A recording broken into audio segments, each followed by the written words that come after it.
Arashi. I feel like Aura has a lot more advantage when it comes to proactiveness, but Alter Ego has shown that they can play aggressive and defensive, so all things considered, they have the tools available, and look at this, all purifies. 3 of them in the hands of Alter Ego. They're trying to shut down the crowd control and then outlast you. The damage is going to mainly come from the Bruno and the Khalid though, so early on it's hard to say who actually comes out on top in a prolonged team fight. The final tango for both of these teams. It's been 8 weeks, and it all leads up to this point. Will Alter Ego make it to the playoffs? Their fate is in Aura Fire's hands, and we'll see the outcome of match number 2, game number 1, as we come into the Land of Dawn. My goodness, let's see what will happen. And again, it will come down to this. Alter Ego. With this composition, Arashi, do you expect this type of invades early? Well, invades earlier is to expect with a Boxia, but man, that was very aggressive, and Alter Ego ain't done. They're trying to make sure that Aran and Van pay the price. Good onward. Pi still holds on towards that flicker. Bridging in middle of the fight. Alright, it's a 4v3 now. Pi flickers out of the way, a little bit too late. Gets taken out. Selly Boy will fall as well. That's not the early game you would expect from Alter Ego. Good response though from the Red Dragons here, taking the early 2 kills. Now that was a personal kill in from Aura Fire. Aran was the one to get first blood, eliminate Pi, and that's exactly what he said that he would do. Now, before things get even more heated in the first few seconds of the game, first few minutes of the game, let's take a look at the emblems. Yeah, Pi having a very aggressive setup here, with even the Assassin emblem, to try and make sure that he can win the 1v1, but then that skirmish earlier just devolved into a 3v3. And overall, Aura Fire just has more crowd control, more damage to play around with. Rasi on the Rafaela needs a bit more time to really extend the healing that significantly. So I think Alter Ego need to be a bit more aware. They can win in the triple roam mid lane situation, but they have to try and pick and choose where and who is involved in those fights. I agree. I definitely think that Rafaela's value in the early game is not more to healing, but more to movement speed. So they were kind of unable to dance around the skills coming out from Aura Fire in that previous skirmish, hence being able to lose that entire thing altogether, propelling Aura Fire to almost a 1,000 gold lead. But Town's prediction of Papulung, the lone wolf here, seeing value in the composition that Aura Fire has brought, and this is the value of it as well. Going at it towards Aran here. Aran will be taken out. Pi finds a kill. Samo very low. Circling Eagle though will not connect on towards anyone. Northern Realm triggered already. With that, Alter Ego gained enough space here to perhaps commit to this first turtle. Vandal does not want to leave it open. Really does not get it. Selly Boy finds the first nuke. And Pi strikes back. Again, very personal here in that EXP lane. I do expect very heated post-game interviews later on, but that was Pi being able to get a kill over to Aran and give Alter Ego the space to secure that neutral objective away from Aura Fire. For Alter Ego, I feel like their power spikes come way earlier. Even for the gold lane, Nino with the Has clause built in is going to be a lot stronger for now against Kabuki. And with all the crowd control available at level 4, and all the utility as well, the Holy Blessing as well as the Nether Realm, I think Alter Ego will be looking to push the tempo, but it's going to be on Van to try and outmaneuver and avoid these confrontations when he isn't as strong as he could possibly be. But look at that play, man. That new Matilda ultimate is definitely something to watch out for. Circling Eagle is just so annoying. You can use it to engage, you can use it to disengage, you can use it to fluke your enemy. There are just so many, yeah, exactly, right? So much utility, and that is why the Matilda is so strong in this latest patch. It's beautiful to see, and it's actually played as a mid laner. Sin is the one using the Matilda. Showability will not cross onto anyone's paths for now. Alter Ego with a 4-man rotation top side. Let's say Kabuki trying to defend and as well as clear. Oh, the baptism does not connect though. Kabuki will soak in some damage. To the backside, Nino, take a look at this. Zin in trouble. Samo will be the first one to fall alongside Zin. A good response from Alter Ego. And that was barely a successful play for Alter Ego. Everyone was so low, but eventually this is their style, right? High risk, absolutely high reward. Almost a tower taken out, and on the other side, Pi might be in trouble because of it. 2v1. Raging Storm was popped for defense. Turtle here is gonna be has spawned. So Alter Ego now, they look for the second nuke. Good away of Dragon, but it seems like Udil will be okay. Definitely will here. Already circling around the next neutral objective. Barely even needs that rotation coming in from Udil.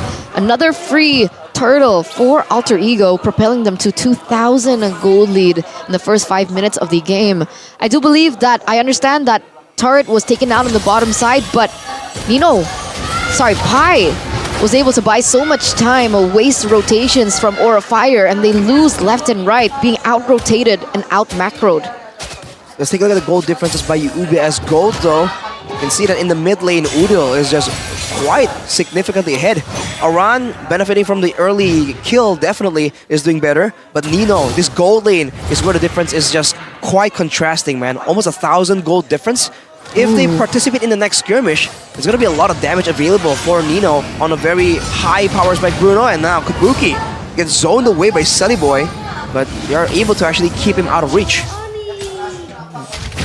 Right now, they will commit to the bottom lane. Take a look at the reinforcement here. Zin and Aran also rotating towards the bottom lane. Samo gets stunned by the baptism and pulled as well. Nino will find the kill with the worldie. Alter Ego Esports, they're in sync. Oh man, and Aura Fire there in shambles. Samo gets taken down. You can see already Sin quite low here. I don't think that they can defend this turret. As Aran goes in for Sally Boy. Just yet. Oh my goodness. The damage, Nino. man. Exactly what? 2 items here. Has Claws and Berserker. And that was the damage. Whoa. Sally Boy moves on towards Zin, who is quite low. The mid lane will be the target, and they will get it. Alter Ego Esports claims yet another structure. Again, being out macro, not necessarily Alter Ego playing over-aggressive for the kills, but their focus is very objective-centered. It's a different Alter Ego that we're seeing right now. There's definitely a brute force playstyle from Alter Ego right here. They don't care if they don't really have the shock factor. They're not hiding in the jungle. All they're doing is just barreling through with 5 members, knowing that right now, until later on in the game, they can just outlast and outdamage every single member from the set of Aura Fire. That's also one of the difficulties of playing an assassin. And now Van is stuck in the tough spot in the jungle of Alter Ego. Cheeky Van, he stole the purple, but caught in the process. Thankfully, he has an escape route there, not just to recall, and now he is already on his purple. But Nino, wow. Compensation, talk about compensation, he gets a turret. You can even say that Aran was... No, wait, what? Whoa, that interaction, the Wave Dragon was pulled back by Udil, and now Samo is in trouble. 1 HP, good guiding wind to cover. No casualties for now, but goodness, Alter Ego Esports, man. They're clumping up. They're doing the 4-1 rotation or formation here. They're leaving Pi to his own devices, and he's doing a great job pressuring, man. Even though he's behind, the fact that he has more movement speed in his kit on the Khalid, as well as the escape tool, quote-unquote, with the Raging Sandstorm, makes it very difficult for Aura Fire with their limited of spammable crowd control to try and get that pick off. If they want to try and take him out, it's going to require like 3 members. And Pi will be very happy to trade his life for something more significant on the map, especially in this early game. And at this point, right, Nino already picking up another item, a Malefic Roar, on top of all that raw damage he has. That's definitely going to play a factor in this next upcoming fight. See, another round popped. Good Jet Kundo. The flicker, Raging Sandstorm does not connect. Van though, isolated here in the top lane, trying to find an escape. Did it last time, but this time it was 5 members on him. 3 technically. This time Van though will not be able to escape as Nino will kill him with hit the balls. 1 ball is all it took, man. To the head. Bounce. That's it. He's gone. And Alter Ego, again, 4,000 gold lead on top of everything that's going on. You can see the turrets just falling down like flies left and right with the siege potential from the Bruno. There's got to be a way to stop it, but how? You gotta make use of their crowd control, but that's the problem when you rely on of Alter Ego. This is denying Aura any kind of playmaking. Even if Sama wants to make a play right now, he has no idea who is available without the Purify. So tough. And he misses that opportunity. They get a little bit of damage in that turret in the bottom side, but at the end, they were unable to take it down. They have to try and make use of the damage, I feel like. The crowd control really isn't working out, so their best bet is to try and rely on Van and Kabuki, maybe doing some damage. This is the downside of playing a mid-lane Matilda, right? You're more sustainable, you have more utility, but at the same time, you're losing out on a lot of damage. And that is a problem that Alter Ego is not facing. They have sustainability and utility on the Faramis, but they can still do a respectable amount of damage. Paido, whoa! Cheeky pick off there. Good execution from our Fire, relieving off pressure. Vandal, awkward angling here, looking for a cheeky kill as well. Selly Boy caught. Nino is in the backside now. Oh, he's free hitting. Selly Boy though will secure that kill. Circling Eagle will not be able to do anything as Alter Ego.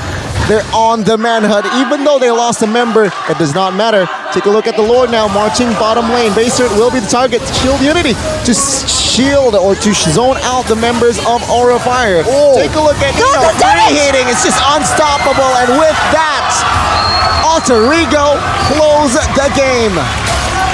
What in the world was 11 that minutes? damage? That was quick. We'll double check on the duration of that game, but 11-11. 11, perfect number, 11-11. But Make a wish, Arashi. Well, you know what I'm wishing for. I think most people have an idea. Love you too. what? What? Well, first point for Alter Ego, and that was brutal, man. It was pure brute force. There was nothing subtle about it. There wasn't any finesse. There wasn't any strategic value. We have more damage. We have more bodies to stack.